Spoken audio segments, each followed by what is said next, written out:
Hello everyone, welcome to my new lecture on linear algebra. तो पिछले lecture में हमने मैट्रिसेस एंड इसकी प्रॉपर्टीज़ देखी थी। ठीक है, अभी हम लोग पढ़ेंगे determinant, adjoint and inverse of matrices and try to cover also linear equation, how to solve linear equation. And in next lecture will proceed with rank of matrices and vector spaces and so on. ठीक है, तो पीछे हमने पढ़ा था सिर्फ matrices and इसकी properties तक हमने पढ़ा था पीछे। Okay, now come to determinant part. Determinant होता क्या? डिटर्मिनेंट होता है मैट्रिक्स का ही डिटर्मिनेंट होता है। तो determinant is a scalar value, एक स्केलर वैल्यू होता है। ठीक है ना, किसी भी मैट्रिक्स का एक स्केलर वैल्यू होता है which is function of elements of that matrix, of a matrix या दैट मैट्रिक्स, जिसका भी डिटर्मिनेंट हमें निकालना है। ठीक है ना, ऑफ मैट्रिक्स। जो भी मैट्रिक्स होता है, जैसे ये एक मैट्रिक्स है जिसके जितने भी एलिमेंट्स हैं उन्हीं से डिटर्मिनेंट आता है, इसलिए हम लोग फंक्शन लिख रहे हैं। फंक्शन का बेसिक मतलब हुआ यहाँ पे कि वैल्यूज़ डिफरेंट होंगे तो वो डिफरेंट हो जाएगा उसका वैल्यू। मतलब जो डिटर्मिनेंट होता है वो स्केलर वैल्यू होता है और वो डिपेंड करता है एलिमेंट्स पे, एलिमेंट्स के वैल्यू पे डिपेंड करता है। That's why we can say it is a function of elements of matrix, right. तो डिटर्मिनेंट कैसे पता करता है? ऐसे 2 × 2 मैट्रिक्स है तो इसका डिटर्मिनेंट हमें चाहिए, तो पता है क्रॉस मल्टीप्लिकेशन करके AD माइनस CB ऐसा करते हैं। तो 2 × 2 में तो सिंपल है, इसमें भी आपको पता है। ठीक है, ये वाला एलिमेंट लेंगे, ठीक है ना, और फर्स्ट रो फर्स्ट कॉलम को इग्नोर करके ए को बाहर लिखते हैं and we write it as, इसको क्रॉस मल्टीप्लिकेशन करते हैं। तो सिंपली लिखना हो तो इसको ऐसे लिख सकते हो EFHI, फिलहाल मैं ऐसे लिख देता हूँ, और इसको मल्टीप्लाई करने के बाद इस तरह का टर्म आ जाता है। हाँ, दूसरे वाले को लेते हैं हम फिर B को, और B के साथ ये और ऊपर का जो रो है और बीच वाला कॉलम है वो एलिमिनेट हो जाएगा। Then we get here, but B के साथ हम लोग आगे माइनस लगाएंगे और तब इसको एज इट इज लिख देंगे जैसे दिखाई पड़ रहा है। जैसे दिखाई पड़ रहा है मतलब DGFI, डायरेक्ट भी लिख सकते हैं आप मल्टीप्लाई करके, वो पता है आपको कैसे लिखा जाता है। ठीक है, GI, and for last one plus आ जाएगा, प्लस माइनस ऐसे। ठीक है, एंड इसको एलिमिनेट कर रहे हैं हम लोग, C के साथ जो रो और कॉलम है उसको एलिमिनेट करा, and finally we wrote here G। जैसा लिखने के लिए तो ऐसे भी लिख सकते थे, और यही तरीका है डिटर्मिनेंट निकालना है फाइनली। तो EIHF minus P as it is, DIGF and C as it is, DHEG। तो इसको सॉल्व करने के बाद जो भी वैल्यू आएगा that will be a scalar value. ठीक है ना, समटाइम्स स्केलर ही होगा, वो वेरिएबल हो सकता है अगर अंदर के एलिमेंट्स वेरिएबल है तो एनीवे तो ये डिटर्मिनेंट हुआ बेसिकली, डिटर्मिनेंट का वैल्यू आ गया। ठीक, आगे बढ़ते। तो ऐसे डिटर्मिनेंट निकालना हमें पता है कैसे निकाला करते हैं हम लोग। ठीक है ना, आगे कुछ टर्म्स और है जो डिटर्मिनेंट से रिलेटेड है। ठीक है ना, 2 टर्म्स हम लोग और पढ़ते हैं। एक तो माइनर होता है, दूसरा कोफैक्टर। ठीक है ना, तो माइनर क्या होता है और कोफैक्टर क्या होता है उसको समझते हैं। यहाँ पे M×N का एक मैट्रिक्स दे रखा है, M×N का एक मैट्रिक्स दे रखा है। इसका भी डिटर्मिनेंट हो सकता है बट वो काफ़ी बड़ा होगा, लेंदी होगा, तो होगा डिटर्मिनेंट बेसिकली उसका। ठीक, तो ये एक मैट्रिक्स है।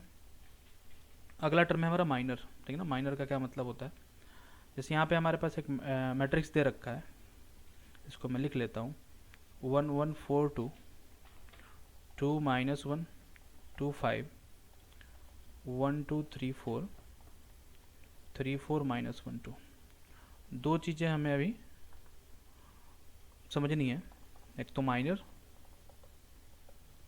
ठीक है, इसको हम लोग लिखने के लिए ऐसा लिखा करते हैं, रिप्रेजेंट करने के लिए MIJ, क्या मतलब होता है इसको भी हम लोग समझते हैं। एंड दूसरा होता है कोफैक्टर, माइनर एंड कोफैक्टर, इन दो चीज़ों को समझते हैं हम लोग। ठीक है ना, किसी भी डिटर्मिनेंट का या किसी भी मैट्रिक्स का माइनर क्या होता है और कोफैक्टर क्या होता है। तो मैट्रिक्स हमारे पास है यहाँ पे, ठीक, माइनर का मतलब हो जाता है, ठीक है ना, इसमें माइनर में हम लोग करते क्या है, एलिमिनेट कर देते हैं। जैसे अगर हम लोग ith रो और jth कॉलम को रिमूव कर दें किसी भी मैट्रिक्स में से, ठीक है ना, तो इस मैट्रिक्स में से जैसे फर्स्ट रो और फर्स्ट कॉलम को अगर हम लोग एलिमिनेट करते हैं तो जो रिमेनिंग पोर्शन बचता है ना, that portion is called minor, ठीक है। तो ऐसे ही सेकेंड फर्स्ट रो और सेकेंड कॉलम को भी एलिमिनेट कर सकते हैं। कहने का क्या मतलब है, if we remove ith row and jth column, ठीक है ना, ith रो और jth column, then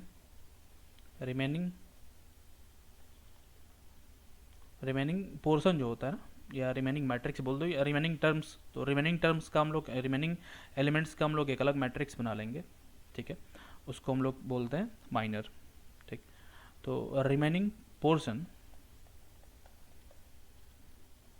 is called minor MIJ, उसको हम लोग MIJ बोलते हैं।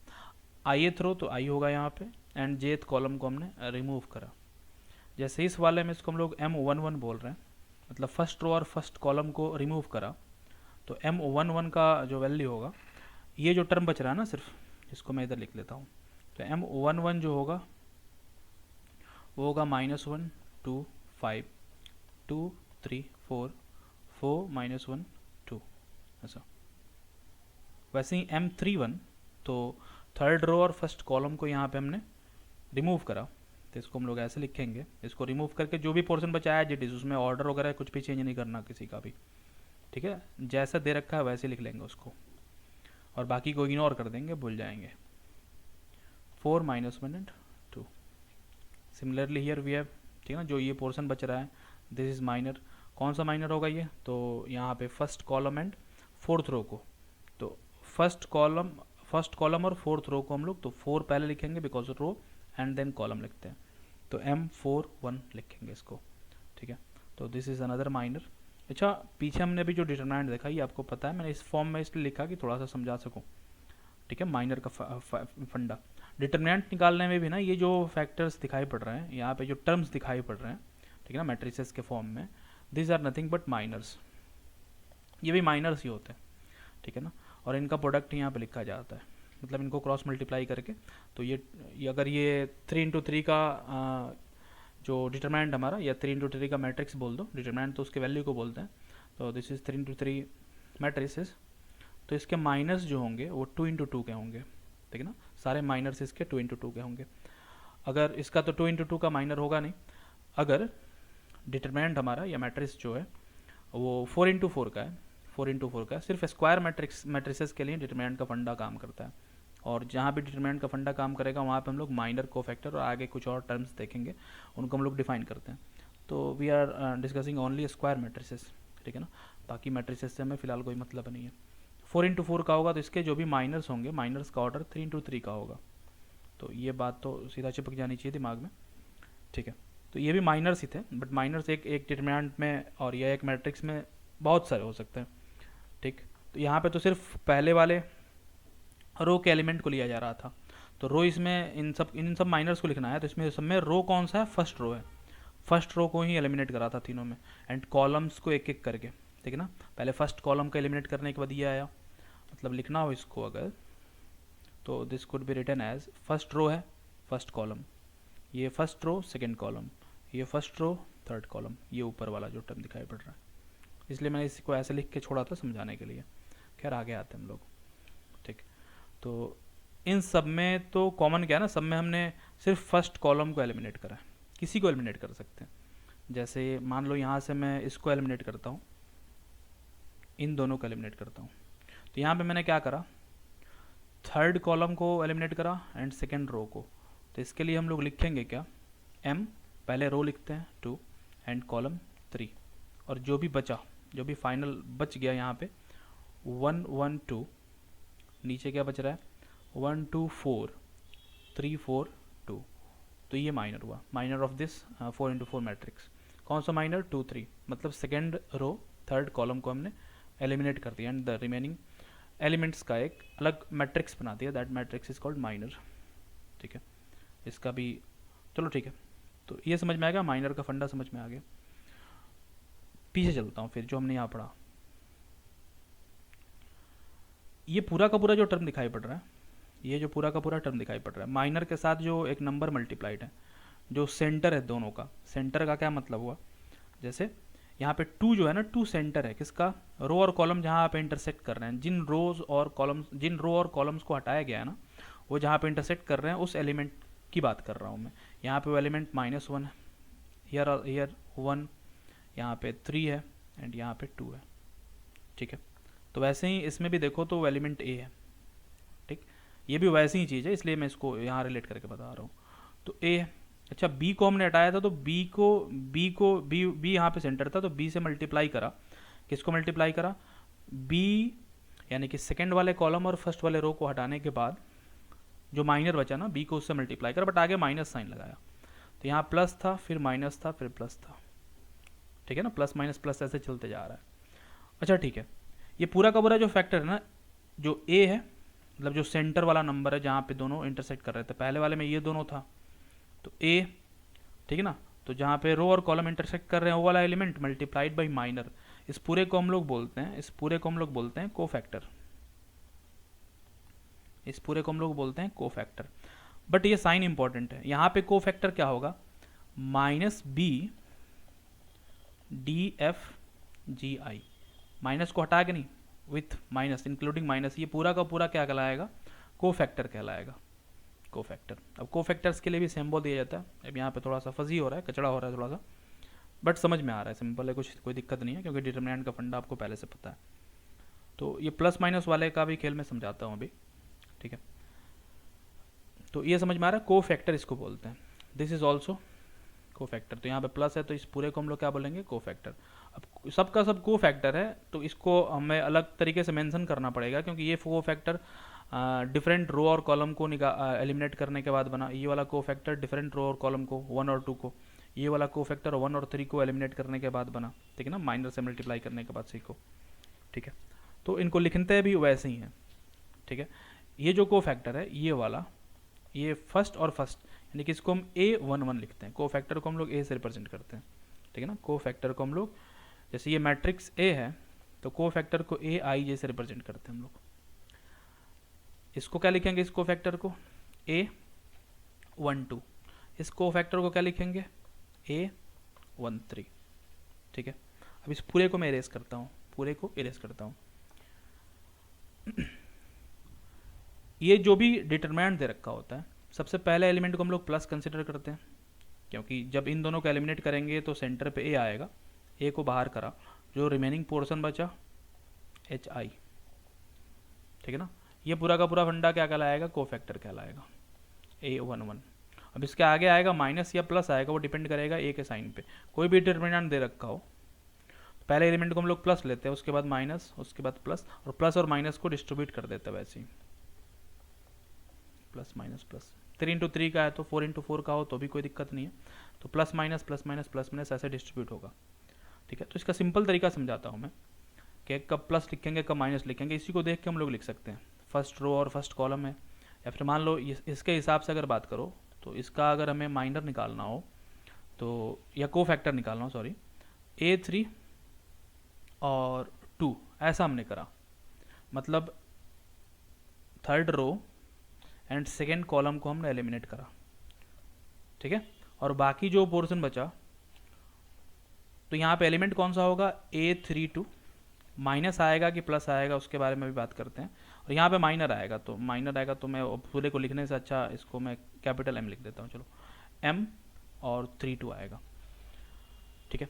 इन दोनों का सम देखेंगे जरा, जैसे ये आना भी चाहिए, तो ये जैसे थर्ड है, तो थर्ड में ये प्लस था, ये माइनस था, ये प्लस था, तो ये वाला चीज़ माइनस हो जाएगा ऑब्वियसली।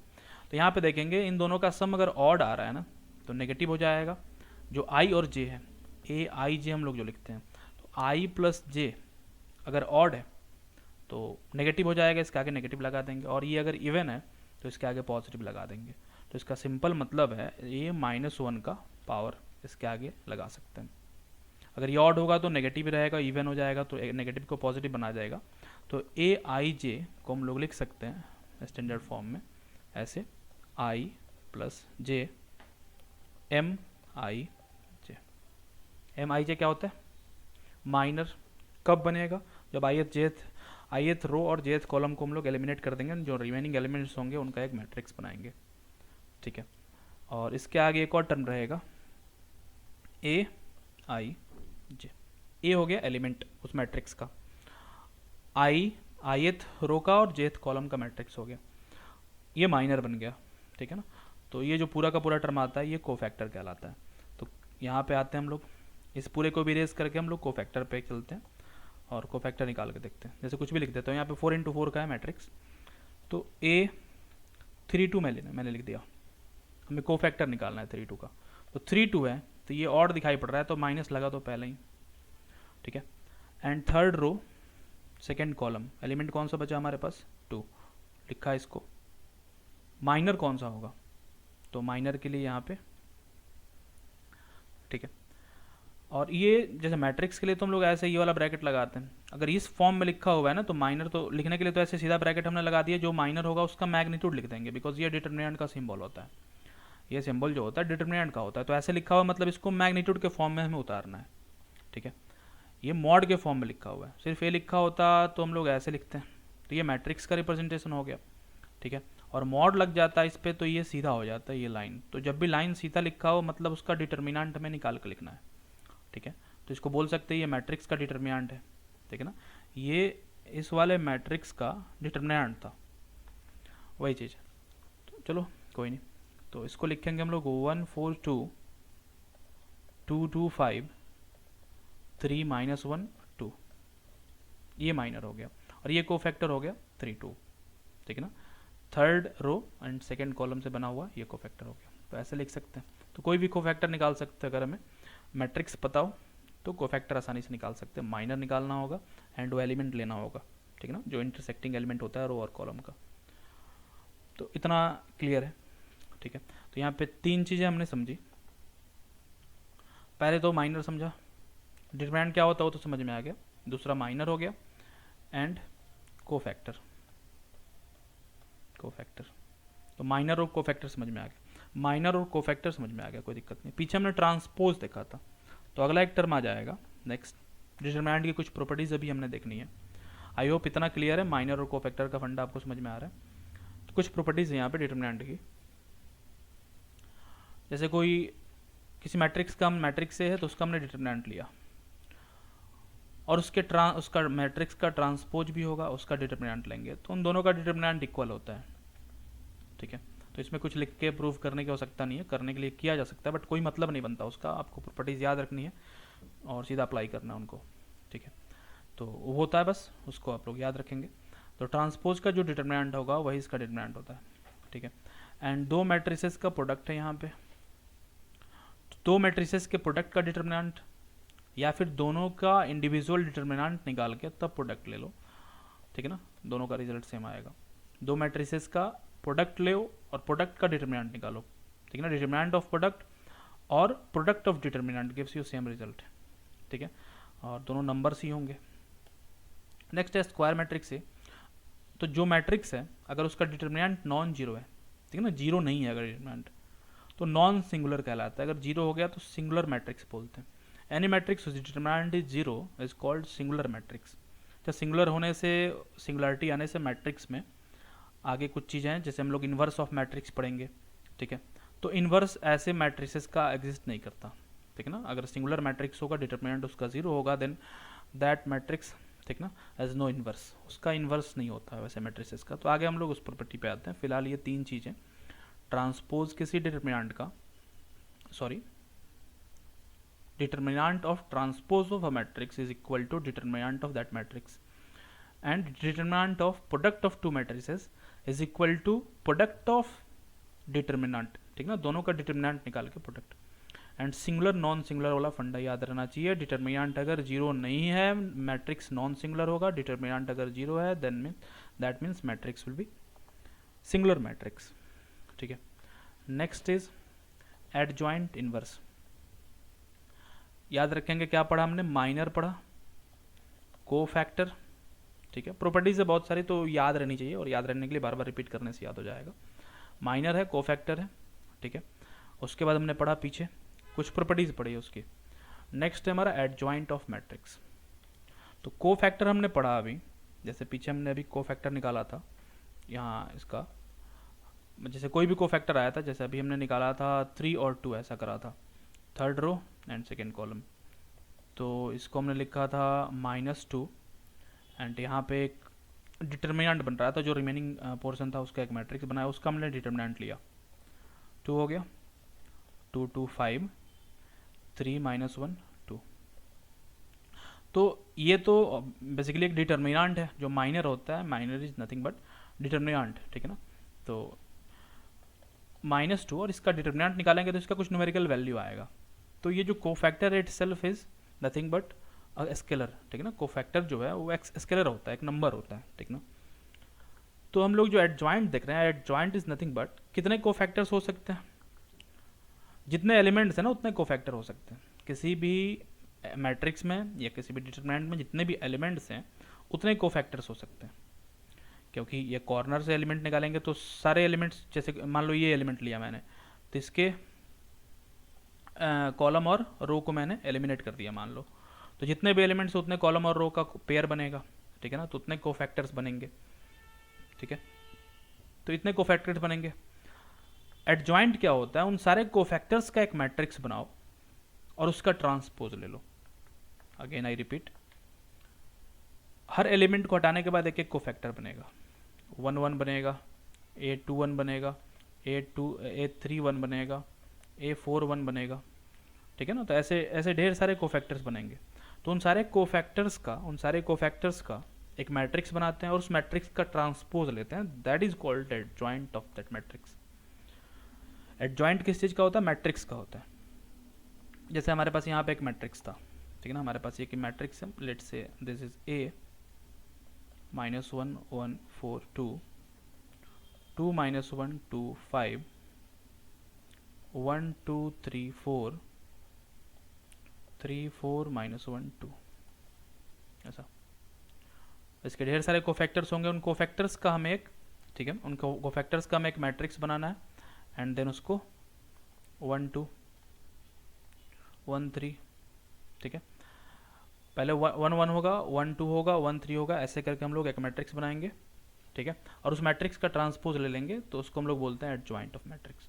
तो ये थोड़ा सा लेंदी प्रोसेस है, क्योंकि हमें हर इंडिविजुअल कोफैक्टर्स को पहले निकालना होगा, ठीक है ना। हर इंडिविजुअल कोफैक्टर्स को हमें निकालना होगा, और कोफैक्टर के लिए जो तरीका है लिखने का उसको हम लोग जनरली ऐसा लिखते हैं I + J। मैंने बताया ये दोनों ऑड होगा तो ये माइनस बचेगा यहाँ पे, AIJ एंड माइनर IJ, ऐसा। तो ऐसे ढेर सारे कोफैक्टर्स निकाले पड़ेंगे, जितना बड़ा मैट्रिक्स होगा उतना ज़्यादा बार हमें कैलकुलेशन करना पड़ेगा, और उन सारे नंबर्स का एक मैट्रिक्स बनाएंगे और फिर उस मैट्रिक्स का एक ट्रांसपोज लेंगे, दैट इज कॉल्ड एडजॉइंट, ठीक है।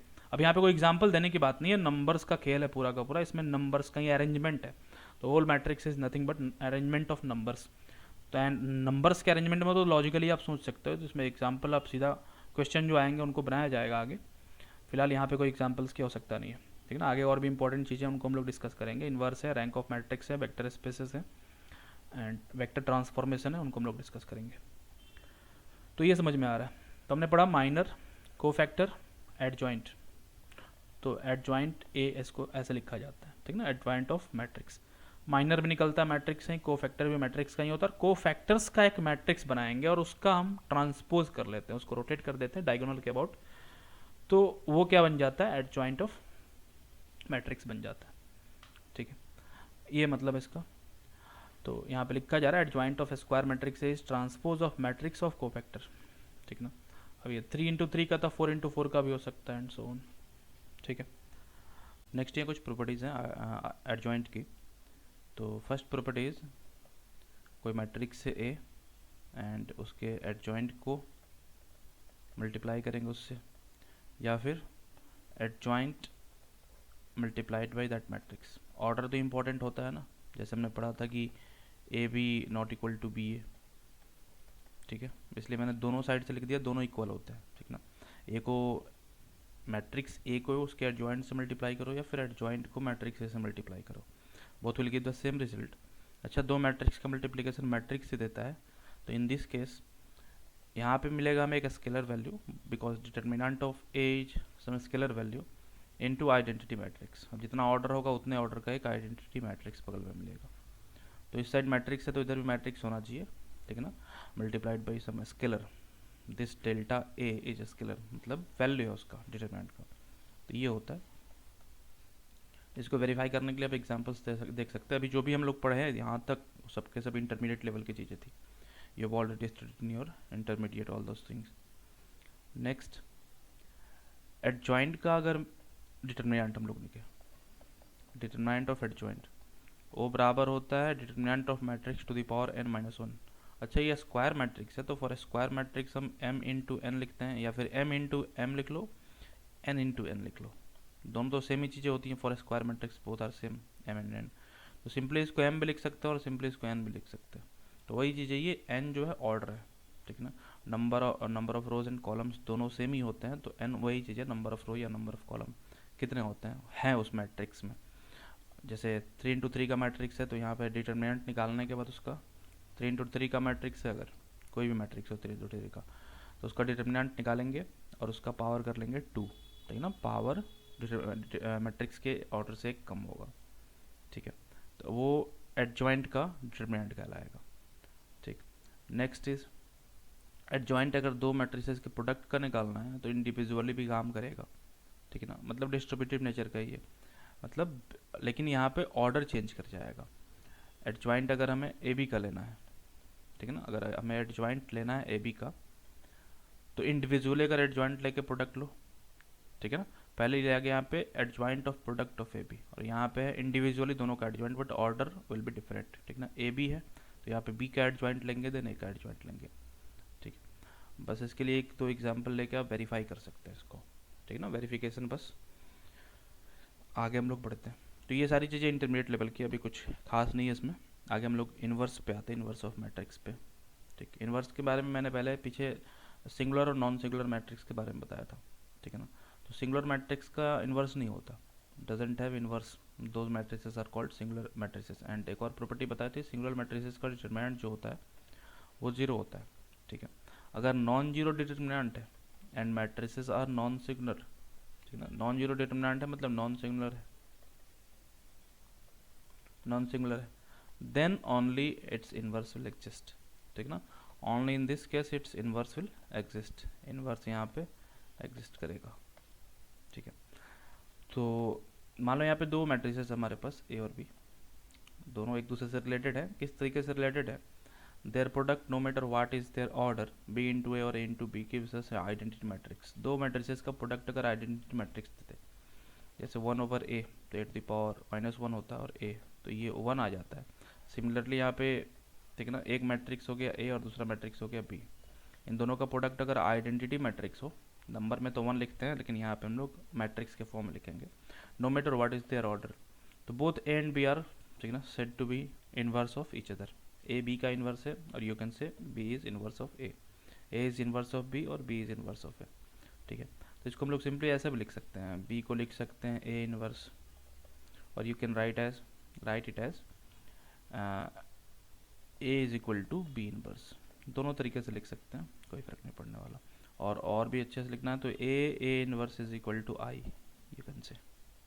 तो दो मैट्रिसेस का प्रोडक्ट अगर आइडेंटिटी मैट्रिक्स होता है then both matrices are inverse of each other, ठीक है, both matrices are inverse of each other. Inverse माने पावर -1, ठीक है। तो इसको ऐसे भी समझो, तो ए को नीचे लाओ, ए तो कैंसिल होके 1 आ जाएगा, तो 1 तो लिखेंगे नहीं, दो मैट्रिसेस का डिवीज़न जैसा चीज़ हो गया ये, बट ये डिवीज़न को इग्नोर हम लोग करते हैं, ऐसे लिखा हुआ है बस वैसे ही छोड़ते हैं उसको, ठीक है। तो ये तो ठीक है, दो मैट्रिसेस होंगे, उनका प्रोडक्ट अगर आइडेंटिटी मैट्रिक्स आ जाता है देन उन दोनों को हम बोलेंगे एक दूसरे का इन्वर्स। बट सिंपल हमें एक मैट्रिक्स दे रखा हो, we have only one matrix given,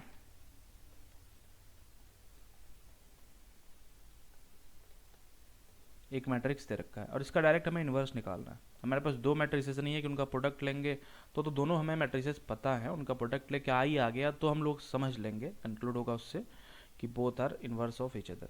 but हमें एक मैट्रिक्स दे रखा और तब उसका इन्वर्स निकालना हो, तो for that we have 2 ways to find inverse of a matrix. एक तो अभी हम लोग पढ़ेंगे, ठीक है, ये फॉर्मूला में लिख देता हूँ, ठीक।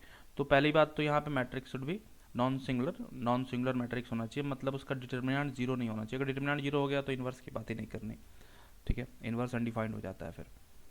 तो adjoint of A inverse of a matrix adjoint of है, पहले एडजॉइंट निकालना पड़ेगा उस मैट्रिक्स का, एंड देन उसको डिवाइड करना पड़ेगा डिटरमिनेंट से। ये थोड़ा सा लेंदी प्रोसेस होता है, लंबा होता है। बड़ा मैट्रिक्स होगा 3x3 का या फिर 4x4 ऑर्डर का मैट्रिक्स हो तो फिर बहुत बड़ा हो जाएगा। क्यों बहुत बड़ा हो जाएगा? We know how to find adjoint. Adjoint से पहले हमें कोफैक्टर्स का एडजॉइंट क्या होता है? Adjoint of A is nothing but transpose of matrix of cofactors. Cofactors के मैट्रिक्स का ट्रांसपोज है। तो कोफैक्टर्स के लिए 1 1 1 2 1 3 ऐसे ये कोफैक्टर्स का मैट्रिक्स निकालना पड़ेगा। अब अगर 3x3 ऑर्डर का है तो 9 cofactors will be there, 9 cofactors होंगे और एक कोफैक्टर्स, हर कोफैक्टर्स के लिए हमें अलग से कैलकुलेशन करना पड़ेगा। तो आई जे के लिए हमें पता है कैसे कैलकुलेट करते हैं, plus J A I J and minor I J ये। तो ऐसे 9 बार हमें कैलकुलेशंस करने पड़ेंगे, ठीक है। फिर उनको अरेंज करके और रोटेट करके ट्रांसपोज उसका बनाना पड़ेगा, ठीक है। तो ऐसे समझ लो तो 10 स्टेप्स हो गए छोटे छोटे।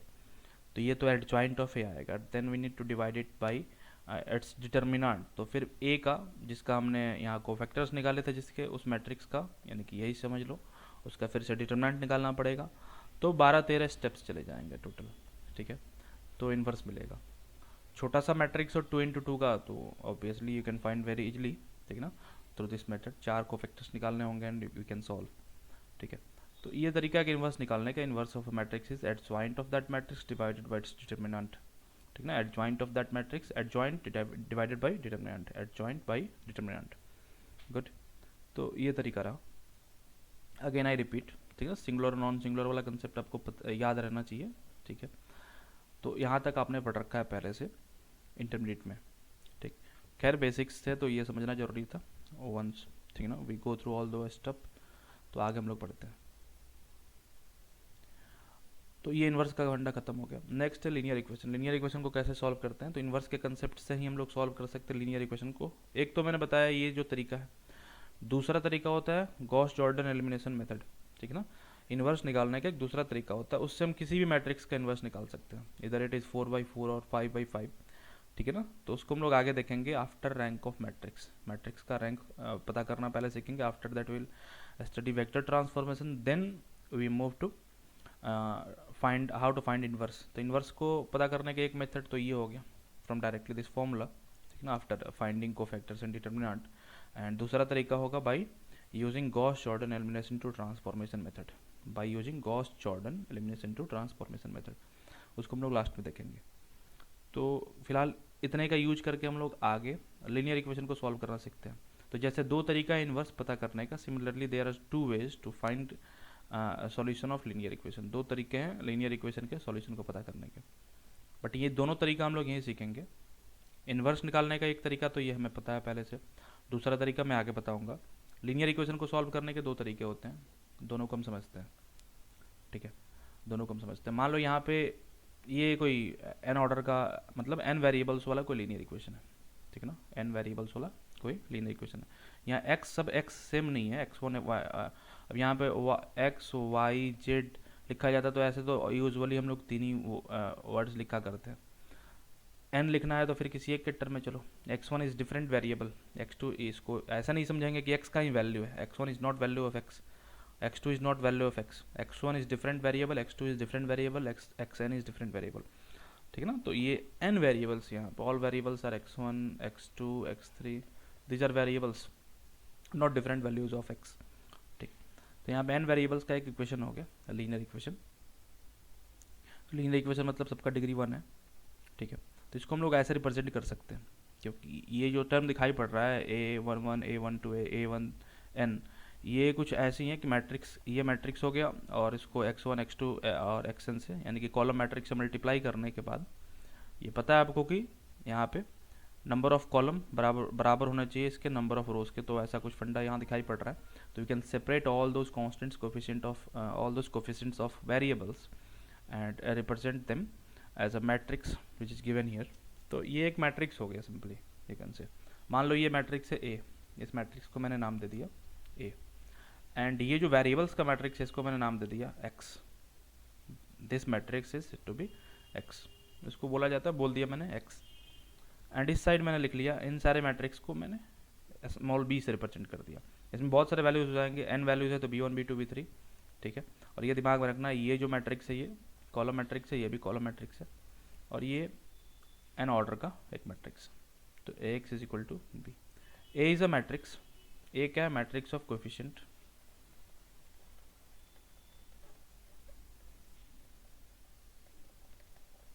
Matrix of coefficient. एक्स है मैट्रिक्स ऑफ वेरिएबल्स, और ये जो है मैट्रिक्स ऑफ कांस्टेंट, ठीक ना, जो लास्ट में कांस्टेंट होता है इक्वेशन के बाद, ठीक। तो हमें करना क्या है, x1 x2 x3 का वैल्यू निकालना है। तो इसको हम लोग लिख सकते हैं इस इक्वेशन को, x इज इक्वल टू, ए को नीचे लाया इधर ले जाएंगे तो इस साइड जाने के बाद ये इन्वर्स बन जाएगा, तो ए इन्वर्स बी लिख सकते हैं। B we know variable, B हमें पता है, ठीक है, बी इक्वेशन में दिया हुआ है तो बी हमें पता है, that is a column matrix. X में सबका वैल्यू निकालना है, ठीक है। तो इस चीज़ को हम लोग ऐसे लिख सकते हैं, ये एक कॉलम मैट्रिक्स है, ठीक है, और ये n इंटू एन ऑर्डर का मैट्रिक्स है, तो यहाँ पे इधर जाने के बाद ये इन्वर्स हो जाएगा, तो इन्वर्स को b से मल्टीप्लाई करेंगे तो ये अपने आप में एक किसी भी ऑर्डर का मैट्रिक्स हो, यानी कि n इंटू एन ऑर्डर का मैट्रिक्स है, और उसको एक कॉलम मैट्रिक्स से मल्टीप्लाई करेंगे तो जो रिजल्ट आता है ना, जैसे हमने पीछे पढ़ा था, एक मैट्रिक्स a और दूसरा मैट्रिक्स है b, तो रिजल्टेंट मैट्रिक्स आता है c का ऑर्डर, ठीक है ना, सी का ऑर्डर सेम होता है बी के ऑर्डर के, मतलब बी का जो शेप होता है ना मैट्रिक्स का, वैसे ही सी होता है, ठीक है, ऑब्वियसली होना चाहिए। तो एक्स और बी तो दोनों सेम ही होगा, जैसे पहले ही दिखाई पड़ रहा है, अदरवाइज तो पॉसिबल नहीं, तो है वो, ठीक है। इन दोनों को मल्टीप्लाई करने के बाद इधर क्या बनेगा, इधर भी एक कॉलम मैट्रिक्स बनेगा, और ये एक कॉलम मैट्रिक्स है एक्स का, x1 x2 x3 up to xn, और इधर कुछ कांस्टेंट्स आएंगे, इनको मल्टीप्लाई करने के बाद यहाँ पे नंबर्स आएंगे, क्योंकि ये पूरा का पूरा नंबर ही है, पूरा का पूरा कांस्टेंट्स ही हैं जो कोफिशिएंट्स थे वेरिएबल के, और यहाँ भी नंबर्स है, तो इनका प्रोडक्ट लेने के बाद नंबर्स का एक कॉलम मैट्रिक्स बनेगा। अब दो मैट्रिसेस यहाँ पे कैसे दिखाई पड़ रहे हैं, टू मैट्रिसेस आर इक्वल, ठीक है ना, matrix of this variables and matrix of this constants, ये इक्वल आ रहा है, मतलब corresponding values of this matrix will B, corresponding elements will be equal. तो यहाँ पे x1 के करस्पॉन्डिंग जो एलिमेंट होगा वो x1 के बराबर होगा, x2 के corresponding similarly, and so on up to xn, we can find all these values, ठीक है। तो यहाँ पे इंपॉर्टेंट क्या हो जाता है ना, पीछे इन्वर्स निकालने का जो तरीका सीखा हमें, अगर इन्वर्स निकालना आता है तो वी कैन इजिली फाइंड, ठीक है ना, और नॉट ईजिली बट पता कर सकते हैं इस तरीके से हम लोग, क्या, एक वेरिएबल्स का जो भी वैल्यू होता है वो, ठीक है, वेरिएबल्स का जो भी वैल्यू होता है वो। अब जितने ज़्यादा वेरिएबल्स होंगे तो ये वाला मैट्रिक्स उतना ही बड़ा होगा, जैसे हमने पीछे बताया 4 इंटू 4 का ही हो जाए, 3 इंटू 3 का ही हो जाएगा, तो 12-13 स्टेप्स हमें जाने पड़ेंगे। 4 इंटू 4 का हो जाएगा तो फिर 20 और 20 स्टेप्स तो मिनिमम हमें 20 बार तो इसी को, 16 बार तो इसी को कैलकुलेट करना पड़ेगा हमें, ठीक ना, 16 टाइम्स यही कैलकुलेट करना पड़ेगा, ठीक है। तो जितना ज़्यादा वेरिएबल होगा उतना बड़ा ये मैट्रिक्स होगा, and similarly we need more step to calculate inverse of that particular matrix, और इन्वर्स निकालने के बाद फिर उसको मल्टीप्लाई भी करना है इसके साथ, तो दैट इज़ अनदर फंडा, ठीक। तो उसको मल्टीप्लाई भी करना पड़ेगा, and then we have the value of variables, ठीक है। तो इस कंसेप्ट को समझने के लिए एग्जाम्पल है, और 3 वेरिएबल्स यहाँ पे, तो सिंपलेस्ट एग्जाम्पल है, नॉट सिंपलेस्ट बट सिंपल है, कोई नहीं। तो यहाँ लिख सकते हैं 3 -2 कोफिशिएंट्स का एक मैट्रिक्स पहले बनाएंगे, 1 -1 4 -3 2, ओके, एंड यहाँ वेरिएबल्स को कॉलम मैट्रिक्स के फॉर्म में x y z, ठीक।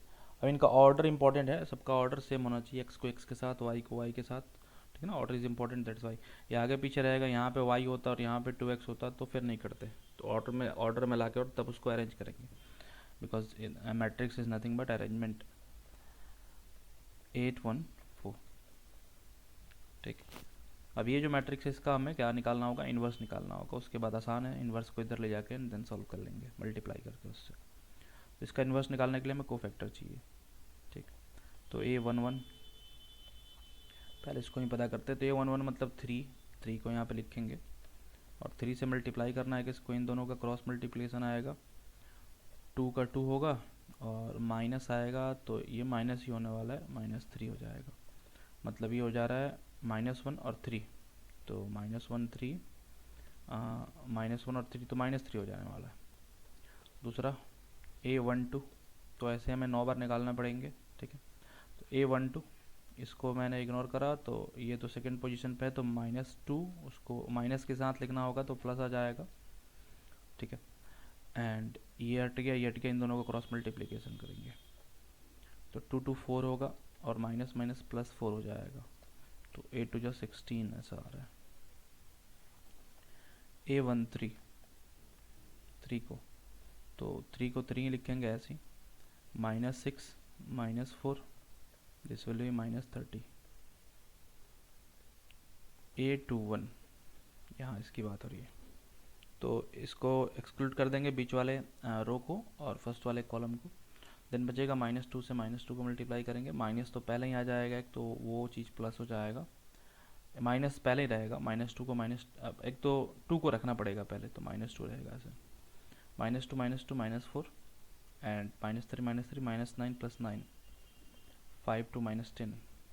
अच्छा, नेक्स्ट इज यहाँ पे 2 1 था, 2 2, ठीक, तो 1 को एक्सक्लूड करते हैं, बीच वाला ख़त्म होगा और वहाँ पे प्लस ही रहेगा, तो 1 को 1 लिखते हैं, 3 2 6 -12, दिस विल बी -6, ठीक है।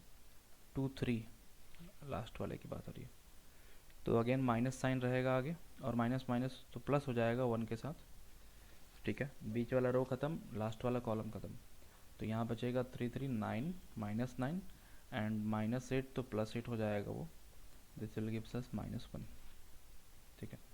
2 3 हो गया, लास्ट वाले में चलते हैं, तो लास्ट वाले के लिए हमें करना होगा 3 1, तो 4 प्लस था माइनस था प्लस हो जाएगा, 4 एज इट इज़, ठीक है। और यहाँ पे रहेगा -2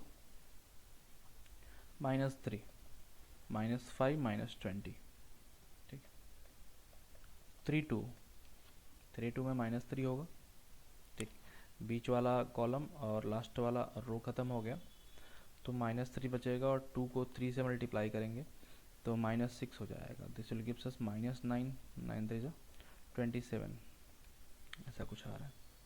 एंड लास्ट वन इज़ 3 3, ठीक है, तो 3 3 में लास्ट रो और लास्ट कॉलम को इग्नोर कर देंगे, और इस वाले में क्या आया था, प्लस था, माइनस प्लस और यहाँ माइनस, ठीक ना, तो माइनस आएगा तो इसको फिर से प्लस कर लेंगे, लास्ट वाले में फिर से प्लस आएगा तो 2 को बाहर करा, ठीक है।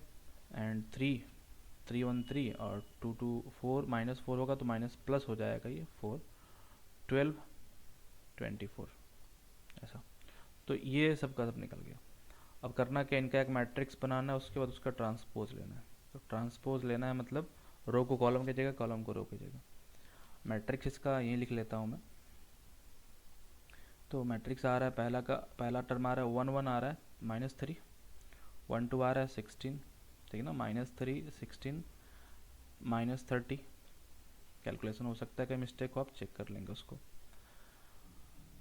नेक्स्ट है 2 1 -10, फिर इसका ट्रांसपोज लेना होगा, तो पहले ही लिखा जा सकता था उसको, कोई दिक्कत नहीं, -1 यहाँ पे होगा -20 27 24, ऐसा, फिर इसका ट्रांसपोज लेंगे तो इन नंबर्स को इंटरचेंज कर लेंगे यहाँ, ठीक।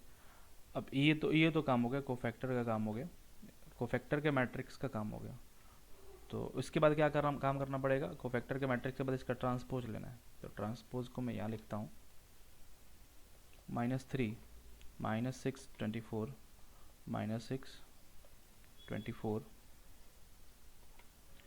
और आएगा यहाँ पे 10 20 27, 10 -10 -20 और 27, -10 -20 27 एंड 16 -30 -1, 16 -30 -1, ऐसा आया।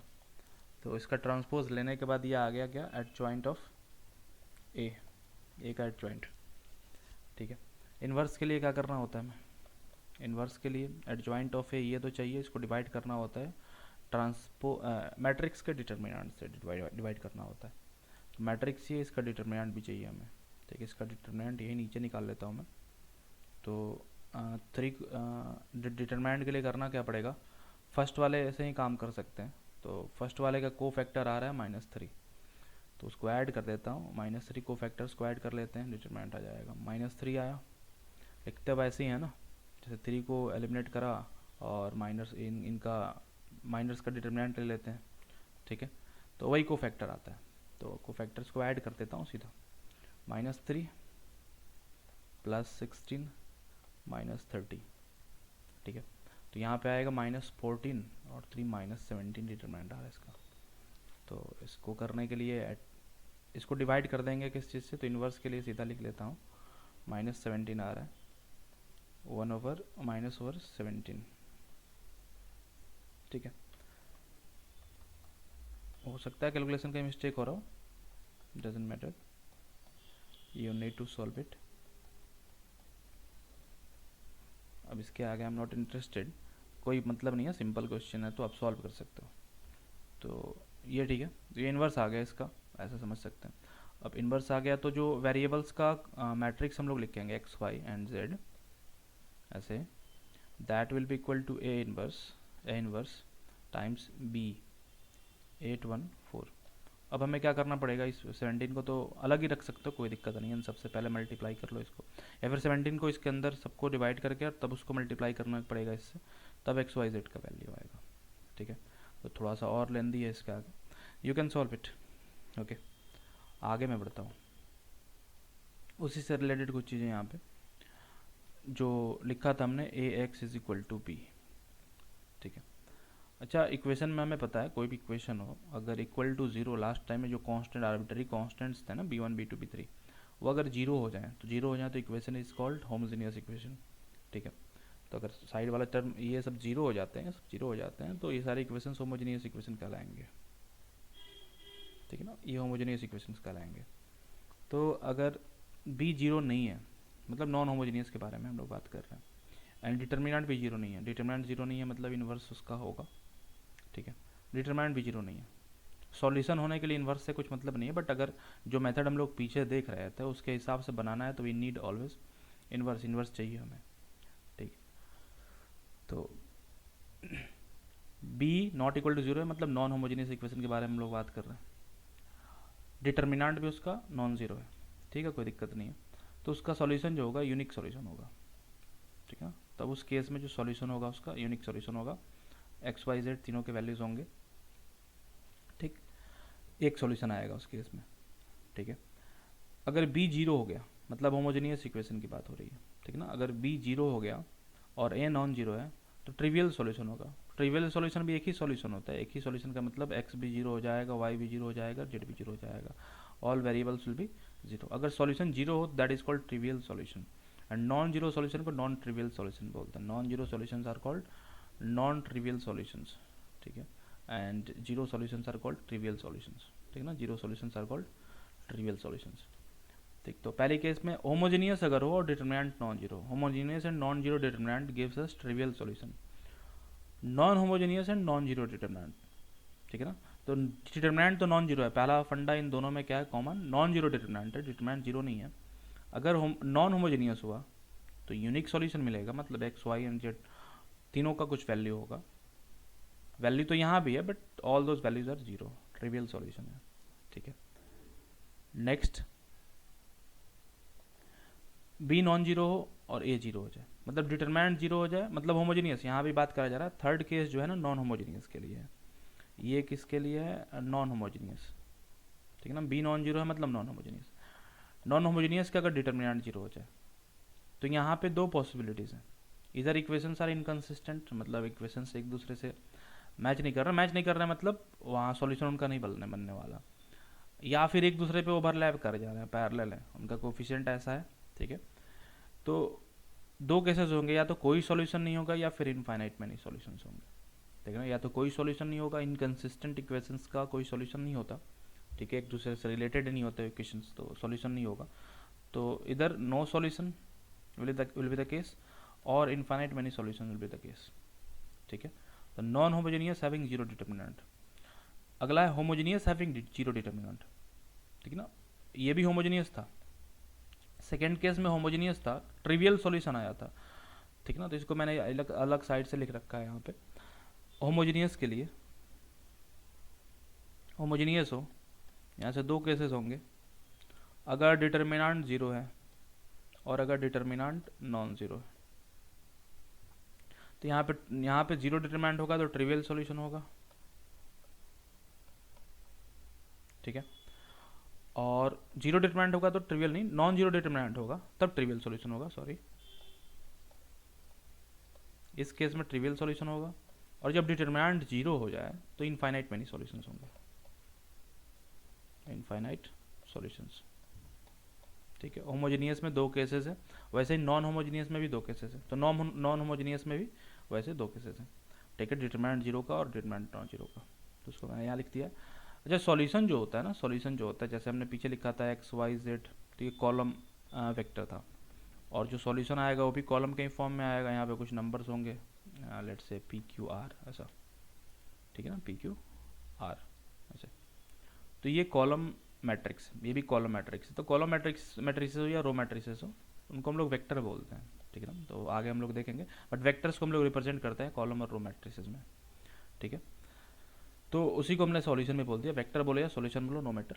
वेक्टर का कहने का मतलब है कॉलम मैट्रिक्स या रो मैट्रिक्स। तो कॉलम ही है यहाँ पे, तो कॉलम मैट्रिक्स को वेक्टर बोला गया। तो वेक्टर और solution is called trivial. Trivial कहा जाएगा कब, ठीक है, ट्रिवियल कहेंगे if its all coordinates are zero, मतलब एक्स वाई जेड सबके सब क्या हो जा रहा है, इसमें जीरो हो जा रहा है, ठीक है। और अदरवाइज उसको हम लोग नॉन ट्रिवियल बोलेंगे। चलो ठीक है, ये तो प्रॉपर्टीज़ की बात रही। आगे लीनियर इक्वेशन को सॉल्व करने का एक दूसरा तरीका, पीछे तो हमने देख लिया ये कैसे सॉल्व करेंगे हम लोग, ठीक है ना। इन्वर्स का फंडा लेके सॉल्व कर सकते हैं। पीछे कैसे देखा हमने, जैसे A X is equal to B था, तो एक्स हमें निकालना था, सॉल्यूशन मैट्रिक्स हो गया या वेक्टर और या फिर सॉल्यूशन वेक्टर बोल सकते हैं इसको, ए इन्वर्स बी, ठीक ना। तो इन्वर्स निकालने आना चाहिए किसका, मैट्रिक्स ऑफ कोएफिशिएंट, उसका इन्वर्स निकालने आना चाहिए। अनदर वे टू सॉल्व, ठीक, ये भी है, ठीक है ना, Gauss Jordan elimination. Gauss Jordan elimination से हम लोग इन्वर्स भी निकालते हैं। जैसे हमने लीनियर इक्वेशन के सॉल्यूशन के लिए, उसके पहले हमने इन्वर्स निकालना पड़ा, क्योंकि लीनियर इक्वेशन का सॉल्यूशन पता करने के लिए हमें इन्वर्स निकालना आना चाहिए, क्योंकि यहाँ पे इन्वर्स निकालना पड़ता है हमें किसका, जो मैट्रिक्स बगल में दे रखा है, ठीक है ना, कोएफिशिएंट के मैट्रिक्स का। इन्वर्स निकालने का एक दूसरा भी तरीका होता है गॉस जॉर्डन एलिमिनेशन मेथड, और लीनियर इक्वेशन को सॉल्व करने का भी एक दूसरा तरीका होता है Gauss Jordan elimination method. But इस लीनियर इक्वेशन के सॉल्यूशन वाले मेथड के लिए हमें इन्वर्स की कोई आवश्यकता नहीं है। इन्वर्स और दोनों रिलेटेड एक दूसरे से, बस इन्वर्स के कंसेप्ट को हम लोग अभी इग्नोर करते हैं, directly come to the solution, ठीक है। तो क्या मतलब है समझेंगे जरा। ये हमारे पास तीन इक्वेशंस है, लेट्स से इनका आर्गुमेंट मैट्रिक्स होता है, उसको हम लोग ऐसे रिप्रेजेंट करते हैं, आर्गुमेंट मैट्रिक्स को ऐसे रिप्रेजेंट करते हैं। इक्वल्स के जगह लाइन दे दिया हमने, ये जो चेंजेज इधर आएंगे इस पूरे को हम लोग एक मैट्रिक्स के जैसा ट्रीट करेंगे। अगर रोज को इंटरचेंज कर रहे हैं, मतलब मान लो रोज को इंटरचेंज कर रहे हैं, तो इस साइड वाले में भी चेंज आएगा, मतलब इस पूरे को रो कंसिडर करेंगे, ठीक है तो हमारा मैट्रिक्स ये, बट हम पूरे को रो कंसिडर करेंगे, ठीक। तो ये आर्गुमेंट मैट्रिक्स कहलाता है। सारे कोएफिशिएंट्स को भी ले लिया हमने और जो आर्बिट्ररी कांस्टेंट्स थे उनको भी ले लिया, ठीक है। और इनमें करना क्या होता है, हमें मैट्रिक्स ऑपरेशन करके इक्वेशन का सॉल्यूशन लाना होता है। जैसे यहाँ पे तीन वेरिएबल्स हैं, तो इनमें आप मान लो एक्स को एलिमिनेट करा, वाई को एलिमिनेट करा, जेड का वैल्यू निकालना, तो वो एक्स वाई जेड सब चलते रहेगा, बार बार अलग अलग स्टेप लेना होता है। यहाँ पे सब कुछ मैट्रिक्स में रहेगा, मैट्रिक्स में मैं रो कॉलम को इंटरचेंज करके मल्टीप्लाई सब डिवाइड करके और हम लोग सॉल्व कर सकते हैं इक्वेशन को, ठीक है। तो मैट्रिक्स में प्रॉपर्टीज़ क्या होती हैं, रो को इंटरचेंज करने की, किसी भी रो को किसी भी रो से हम लोग रिप्लेस कर सकते हैं, उसको किसी कांस्टेंट से मल्टीप्लाई कर सकते हैं, कॉलम के साथ भी वही काम कर सकते हैं, ठीक है। ये आपको पता है पहले से। सीधा मैं एक एग्जांपल पे आता हूँ। ये मान लो कि एग्जांपल दे रखा है, और example is this argument matrix is equivalent to this given equation. यहाँ पे चार वेरिएबल्स हैं हमारे पास, ठीक है ना, यहाँ पे चार वेरिएबल्स हैं हमारे पास। ध्यान से समझेंगे, हमें करना है कि एक एक करके सारे मतलब जितना ज़्यादा एलिमिनेट हो सके, एलिमिनेशन से ही सॉल्व हो पाएगा। तो हमें x1 वाले फैक्टर्स को एलिमिनेट कर देना है, ठीक है, x1 वाले फैक्टर्स को एलिमिनेट करना है, जहाँ से एलिमिनेट हो जाए। करना क्या होता है इसमें, आई अगेन रिपीट, इसमें हम लोग कुछ भी इंटरचेंज करके किसी एक का वैल्यू निकालना है। मान लो जेड का वैल्यू निकाल लिया, ठीक है, जेड का वैल्यू निकाल लिया। तो जेड का वैल्यू निकालने के लिए करना क्या पड़ेगा, फाइनली इसमें ऑपरेशंस करने के बाद फाइनली कुछ ऐसे स्टेट में आर्गुमेंट मैट्रिक्स पहुंच जाना चाहिए, इधर तो कुछ कांस्टेंट्स होंगे, ये जो नीचे वाला टर्म है ना, अगर हमें जेड निकालना है तो इन दोनों को जीरो करना पड़ेगा, यहाँ पे रहना चाहिए जीरो जीरो, और यहाँ पे कुछ कांस्टेंट रहेगा, ठीक है ना, लेट से आर, यहाँ पे कुछ कांस्टेंट रहेगा, और बाकी सब नंबर रहे ना रहे कोई फर्क नहीं पड़ता, लेकिन रहेंगे। हमें इससे एलिमिनेट करके कैसे भी ऑपरेशन करके इसको जीरो कर देना है, और यहाँ पे कांस्टेंट रहेगा, ठीक है, और वो constant times Z is equal to इसके इक्विवेलेंट जो यहाँ कांस्टेंट होगा। तो ऐसे हम लोग जेड का वैल्यू निकालते हैं। एग्जाम्पल से समझते हैं जरा। ये जो मैट्रिक्स है आर्गुमेंट मैट्रिक्स, इस इक्वेशन का आर्गुमेंट मैट्रिक्स यहाँ पे दे रखा है। हमें एलिमिनेट करना है x1 को, तो मान लो हमें इन दोनों को डिसअपियर कराना है पहले, क्योंकि हमें हमें इससे मतलब नहीं है, हमें नीचे वाले से मतलब, नीचे वाले सारे को हमें ख़त्म कर देना है ताकि यहाँ पे कुछ बचे और यहाँ पे कुछ कांस्टेंट आए, और यहाँ पे जो बचेगा उसको हम लोग क्या कंसिडर करेंगे, लास्ट वाले से मल्टीप्लाई, जैसे 2.4 था, ये आगे चल के ऑपरेशन करने के बाद मान लो यहाँ पे 10 आ गया, तो 10x4 यहाँ पे मान लो 20 आ गया, तो 10x4 इज इक्वल टू 20, तो वहाँ से x4 निकाल सकते हैं हम 2। तो हमें बाकी सबको क्या करना होगा, जीरो करना होगा एक एक करके। तो यहाँ वाले को तुम कैसे भी जीरो कर सकते हैं, ठीक है, पहला वाला तो जीरो हो जाएगा किसी भी रो से ऑपरेशन करके, बट जब हम लोग दूसरे वाले को जीरो करने जाएंगे तो मान लो सिर्फ हमने इसको जीरो करा, यहाँ पे मान लो जीरो है, ठीक है, और यहाँ पे कुछ बच गया, लेट से 0.6 बच गया, ये जो करा है इसको अभी फिलहाल इग्नोर करो, और नीचे वाले में सिर्फ जीरो है। अब अगले वाले को हमें अगर जीरो करना पड़ेगा, यहाँ पे कुछ बच गया 1.4 और 1.5 कुछ भी, ठीक है, तो अगले वाले को जब जीरो करना पड़ेगा तो किसी भी रो से ऑपरेशन करेंगे, और जब इसमें ऐड करेंगे हम ला के उसको, तो यहाँ पे कुछ ना कुछ टर्म बचेगा, फिर इसको नॉन जीरो कर देगा। तो अगले वाले को जब जीरो करने जाएंगे तो उसके लिए हमें एक ऐसा रो चाहिए जिसका फर्स्ट टर्म ऑब्वियसली ज़ीरो हो। तो उसका एक ही तरीका है कि हमें साइमल्टेनियसली इन दोनों को जीरो करने पे फोकस करना पड़ेगा, ताकि अगले को जब जीरो करने जाएं तो इसका फर्स्ट जो टर्म है वो ज़ीरो हमें मिले। आ रही बात समझ में? तो इस तरीके का फॉर्म बन पाएगा। तो ये दो चीज़ें ध्यान रखेंगे, सबसे पहले इन दोनों कॉर्नर्स वाले को जीरो करेंगे, कभी भी ऐसा क्वेश्चन दे रखा आर्गुमेंट मैट्रिक्स बनाने के बाद। आगे बहुत सारे क्वेश्चन है इस पर, वो मैं सॉल्व करूँगा, सबको समझाऊंगा एक एक करके। तो इन दोनों को जीरो करने के लिए हमें फर्स्ट रो का इस्तेमाल करना पड़ेगा। समझ आ रही है बात? ठीक है, तो क्या करा गया, इस सेकेंड वाले रो की जगह लिखा गया, इस सेकेंड वाले रो की जगह लिखा गया सेकेंड रो, इससे बात करा जा रहा है, इसका सेकेंड रो, और माइनस 0.2 टाइम्स फर्स्ट रो। तो 0.2 इसका करेंगे तो वो हो जाएगा सेकेंड रो, मतलब 0.6, हमें इस पर फोकस करना, बाकी सबको फिलहाल इग्नोर करो। माइनस 0.2 टाइम्स फर्स्ट, तो ये 3, तो जीरो हो ही जा रहा है, ये भी जीरो हो जा रहा है, और इसको भी उसी का यूज़ करके जीरो करना पड़ेगा, मतलब साइमल्टेनियसली इन दोनों को जीरो करने की कोशिश करेंगे, वो अगले में हेल्प करेगा फिर। ठीक है, तो थर्ड रो को, यानी कि थर्ड रो जो है उसको लिखेंगे हम लोग third row minus 0.4 times first row. तो 0.4 टाइम्स फर्स्ट रो करेंगे, यानी कि 0.3, तो वो जीरो हो जाएगा। मतलब इन दोनों को जीरो करने के लिए हमने फर्स्ट रो का हेल्प लिया और इन दोनों को जीरो कर दिया। ठीक, अब इन दोनों को जीरो करने पे फोकस करेंगे तो जीरो कर दिया। अब जो काम करा इन दोनों के साथ वही सबके साथ होगा, तो सब में वैसे मल्टीप्लाई कर देंगे हम लोग। ठीक है, जैसे पहले वाले के साथ करा क्या है, सेकेंड रो को कैसे लिखा है, पहले सेकेंड रो में से हमने सब्ट्रैक्ट कर दिया है 0.2 से मल्टीप्लाई करके फर्स्ट वाले को। तो 0.2 से मल्टीप्लाई करके फर्स्ट वाले को, तो ये वाला टर्म तो जीरो हो गया। यहाँ पे मैं एक बार लिखता हूँ, इसके बाद नहीं लिखूंगा इसको और इसमें से क्या करना है, 1.5 में से सब्ट्रैक्ट करना है हमें, 1.5 में से सब्ट्रैक्ट करना है 0.2 टाइम्स फर्स्ट वाला। तो 0.2 से इसको मल्टीप्लाई करेंगे तो ये 0.4 हो जाएगा। 0.4 को 1.5 में से सब्ट्रैक्ट करेंगे तो ये आएगा 1.1।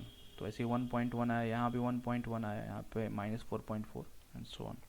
ठीक है, तो ये ऑपरेशन आपको आता है, लेकिन फोकस रखना है इस पर, ये दोनों जीरो हो जाने चाहिए। चलो, इन दोनों को जीरो करने के बाद अब हमारा फोकस क्या, अगले वाले को जीरो करना। अगले वाले को जीरो अगर हम करने जाते हैं तो यहाँ पे ये दोनों कॉमन टर्म्स दिखाई पड़ रहे हैं, तो अगर हमने जीरो करा भी तो ये दोनों जीरो हो जाएंगे साइमल्टेनियसली। ठीक है, और जैसे यहाँ पे क्या करा, रो 3 को, यानी कि थर्ड रो को, ठीक है ना, इस वाले केस में, ठीक है ना, थर्ड रो को ऐड कर दिया है किसके साथ, सेकेंड वाले के साथ। यहाँ पे जो लिखा जा रहा है, ये जो रो लिखा जा रहा है ये पिछले वाले का है, यहाँ पे जो रो लिखा जा रहा है ये उसके पिछले वाले का, ये आपको पता है बहुत अच्छे से। ठीक है, तो थर्ड रो में जो एलिमेंट्स हैं, ठीक है, उनमें ऐड कर दिया सेकेंड रो के एलिमेंट्स को, और उसको लिखा गया यहाँ पे थर्ड रो की जगह। मतलब इसको ऐसे लिखा जाता ना, third row is replaced by third row plus second row, third row ये third row is replaced by third row plus second row, ठीक है। तो ऐसा करने से पूरा का पूरा जीरो हो जा रहा है, तो कुछ बचा ही नहीं फिर। हमारा फोकस क्या होगा, पहले इन दोनों को जीरो करना, फिर अगले को, फिर अगले को। अब हो जा रहा है वैसा अरेंजमेंट ये नंबर्स का, तो और अच्छी बात है। तो ये पूरा का पूरा जीरो हो गया, पूरा का पूरा जीरो हो गया, मतलब लास्ट में, सबसे लास्ट में क्या बच रहा है, यहाँ पे जो जीरो है, यहाँ पे कौन सा वेरिएबल था, x4 था, तो इसको हम लोग लिखें अगर zero times x4 is equal to zero, ठीक है। तो वही बात है, तो ये नंबर जीरो है, तो zero is equal to zero हो गया यहाँ पे, ठीक है। तो ये एक टर्म। अब ऐसा कुछ आ गया यहाँ पे जीरो जीरो दिखाई पड़ जाए लास्ट में, तो ऐसे केसेस में जो इस इक्वेशन का सॉल्यूशन होगा वो समझेंगे हम इनफाइनाइट मैनी सॉल्यूशन, ठीक है। ये जब दोनों जीरो जीरो हो जाएगा यहाँ पे लास्ट में, अगर कोई वेरिएबल बचा ना, किसी वेरिएबल का वैल्यू नहीं आ पा रहा है, तो ये इनफाइनाइट सॉल्यूशंस हो जाएंगे यहाँ पे, ठीक है। दूसरी बात, अगर यहाँ पे कुछ कॉन्ट्राडिक्शन हो जाता है, जैसे यहाँ पे 4 आ जाता है, 4 इज इक्वल टू जीरो आ जाता है, ऐसी भी पॉसिबिलिटी है। अगला एग्जांपल हम लोग देखते हैं। तो यहाँ तो समझ में आ रहा है फाइनली, अगर जीरो जीरो हो जाए, सबके सब एलिमेंट्स अगर जीरो हो जाए तो infinite many solution, just remember it. Now come to the next question. यहाँ पे ये करो सेम इक्वेशन है। अच्छा, दूसरी बात, अगर यहाँ पे कुछ बच भी जाता, अगर कुछ बच जाता, तो फाइनल इक्वेशन को हम उसी फॉर्म में रिप्रेजेंट कर देते हैं। इन कॉन्स्टेंट्स को, ये सारे के सारे क्या थे, कोफिशिएंट्स थे, x1 x2 x3 and x4 के, तो वैसे इक्वेशन को हम लोग रिप्रेजेंट कर सकते थे। नेक्स्ट एग्जाम्पल, यहाँ पे इक्वेशन दे रखा है, इसके करस्पॉन्डिंग यहाँ आर्गुमेंट मैट्रिक्स है। पहला काम क्या हमें इन दोनों को जीरो करना, ठीक है। तो इन दोनों को जीरो करने के लिए क्या करना पड़ेगा, पहले वाले जैसे सेकेंड रो है, ठीक है, तो सेकेंड रो को यहाँ पे रिप्लेस करा गया है, second row itself minus 2/3, तो सिंपली दिखाई पड़ रहा है 2/3 यानी कि 2/3 ऑफ द फर्स्ट रो। तो फर्स्ट वाले रो को अगर 2/3 से मल्टीप्लाई करेंगे तो यहाँ पे 2 बचेगा, फर्स्ट वाला टर्म 2 हो जाएगा, तो सब्ट्रैक्ट करने पे 0 हो ही जा रहा है, ठीक है। तो सबको एक एक करके, अब जो फंडा इसके साथ करेंगे वही सबके साथ करेंगे। तो अगेन वन की जगह में क्या लिखना है, 1 minus 2/3 of the first one.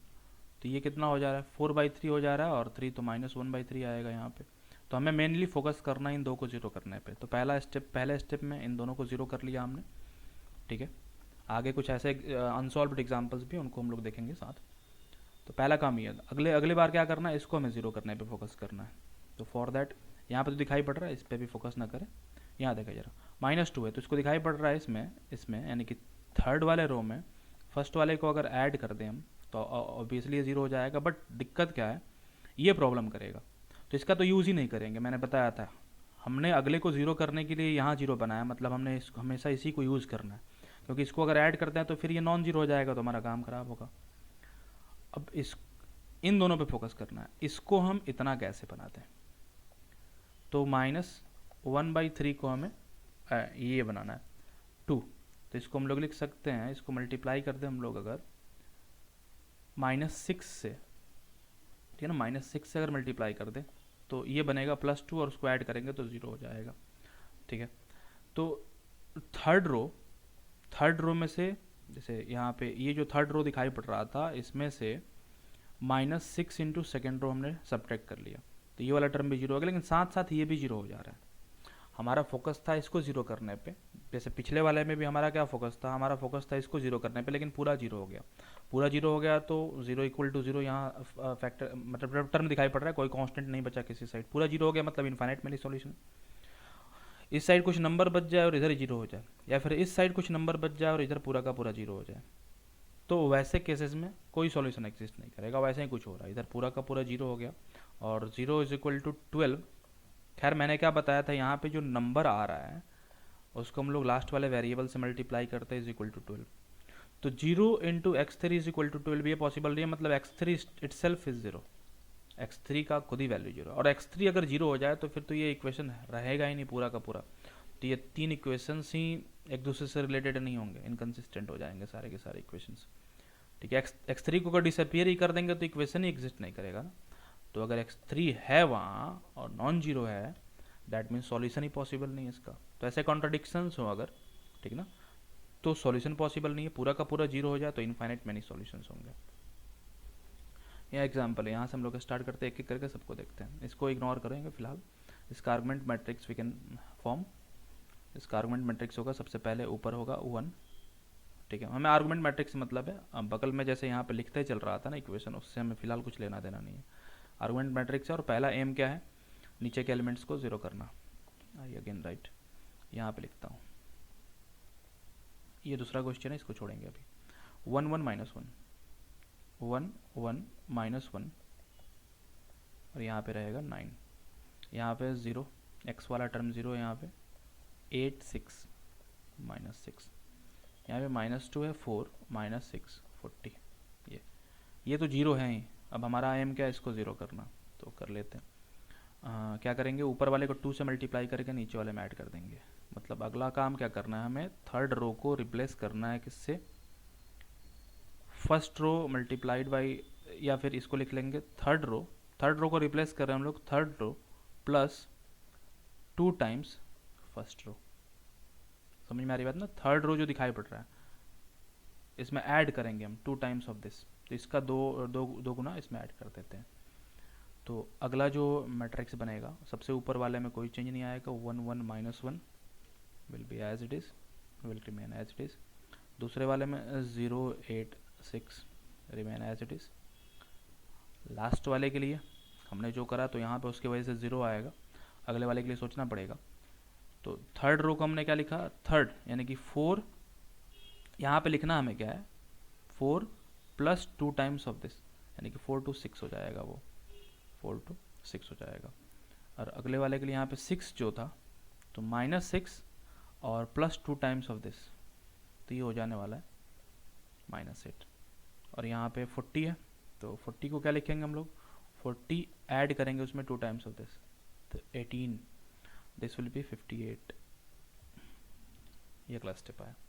अब हमें 6 को 0 करना है, तो 6 को 0 करने के लिए इससे देखना पड़ेगा 8 से, यानी कि सेकेंड वाले में फर्स्ट वाला 0 है, सेकेंड रो में फर्स्ट वाला टर्म 0 है उसका, इससे काम करना पड़ेगा। अब 8 को 6 बनाने के लिए क्या काम करना पड़ेगा, तो 8 को 6 बनाने का सिंपल तरीका है, ठीक है, 8 को 6 बनाने का सिंपल तरीका है 6/8 से उसको मल्टीप्लाई कर देंगे, ठीक है। तो समझ में आ रहा है क्या करना है हमें थर्ड रो को रिप्लेस करना है, थर्ड रो माइनस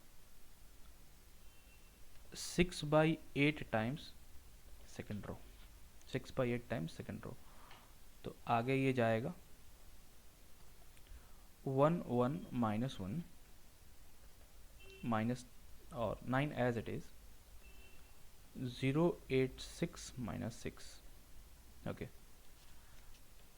इसको 0 करेंगे हम लोग, तो उसको 0 करने के लिए क्या काम करना है, यहाँ पे थर्ड रो में 6 था, तो ये तो 0 हो ही गया, ये तो 0 हो गया, उसी को 0 करने के लिए काम करा, अगले वाले पे फोकस करना है हमें।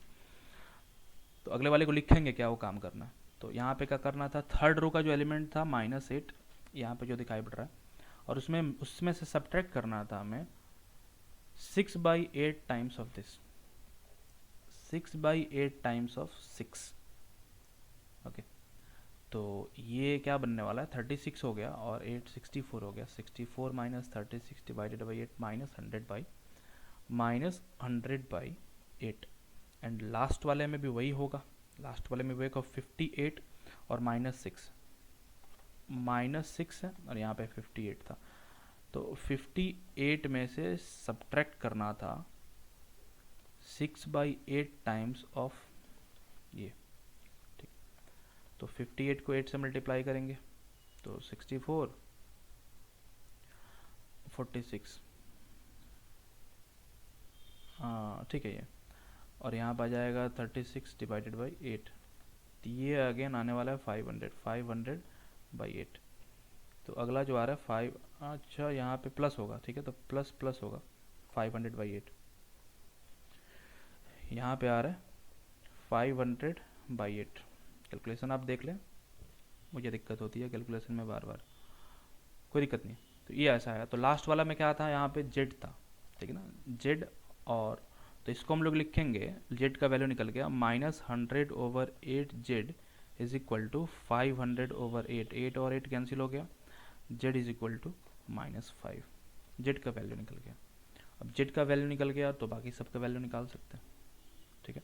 जेड का वैल्यू निकल गया तो जेड की जगह यहाँ -5 रख के वाई निकाल सकते हैं, और वाई और जेड निकल गया तो फिर एक्स निकाल सकते हैं, तो ऐसे हम काम कर सकते हैं आगे, ठीक है। ओके, फिर आगे बढ़ते हैं, इस एग्जाम्पल को भी देख सकते हैं। यहाँ इस एग्जाम्पल में पहला फोकस होगा इन दोनों को ज़ीरो करना, ठीक है। तो ऐसे आप सॉल्व करने की कोशिश करेंगे इसको। इन दोनों को ज़ीरो करने के लिए हम लोग हमेशा यूज़ करेंगे ऊपर वाले का, ठीक है ना, सबसे ऊपर जो रो है उसका। यहाँ पे ऐसे लाइन ड्रॉ करके समझेंगे, ये जो लास्ट वाला टर्म है ना 4 to 5, ये इसका है, ठीक है, इसका है, ठीक। तो 4 5 9, इसको सॉल्व करने के लिए यहाँ पे क्या करना पड़ेगा, 5 को भी ज़ीरो करना पड़ेगा और -9 को भी ज़ीरो करना पड़ेगा।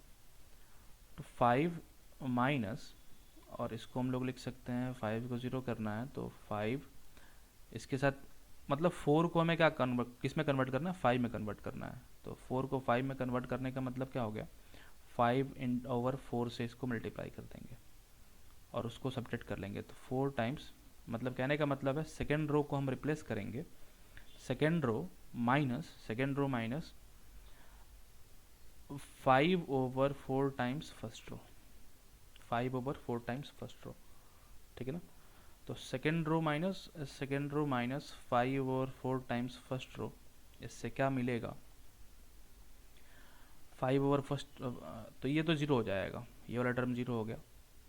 अगले वाले में -3 है और माइनस करेंगे 5/4, तो 12 माइनस 5, तो -12 माइनस 5 -17 डिवाइडेड बाई 4, तो यहाँ पे आ रहा है -17/4।